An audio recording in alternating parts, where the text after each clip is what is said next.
السلام علیکم ورحمۃ اللہ وبرکاتہ۔ امید ہے آپ تمام حضرات بخیر ہوں گے۔ آج آپ کے سامنے ہم ایک بہت اچھی واقعہ اور ایک حکایت پیش کرنا چاہتے ہیں۔ واقعہ یہ ہے کہ مصر کے ایک عالم دین انہوں نے فرمایا کہ مجھے زندگی میں کسی نے بھی لاجواب نہیں کیا سوائے ایک عورت کے، کہ جس کے ہاتھ میں ایک تھال تھا جو ایک کپڑے سے ڈھانپا ہوا تھا۔ میں نے اس سے پوچھا کہ اس میں کیا چیز ہے؟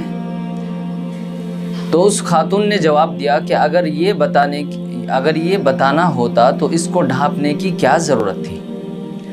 بس اس نے مجھے شرمندہ کر ڈالا۔ اس واقعے سے ہمیں یہ سبق ملتا ہے کہ اگر کوئی چیز پوشیدہ ہو، چھپی ہوئی ہو، تو اس کو کھولنے کی کوشش نہیں کرنا چاہیے۔ اگر کسی کا کوئی عیب یا کوئی برائی ایسی ہو جو چھپی ہوئی ہو، جس کو کوئی نہیں جانتا، اور کسی کو پتہ چل جائے تو اس کی عیب جوئی نہیں کرنی چاہیے۔ لوگوں کے سامنے اس کے عیب کو، اس کی برائی کو کھول کر بیان نہیں کرنا چاہیے، کیونکہ اگر ہم کسی کی پردہ پوشی کریں گے تو اللہ رب العزت قیامت کے روز ہماری پردہ پوشی فرمائیں گے۔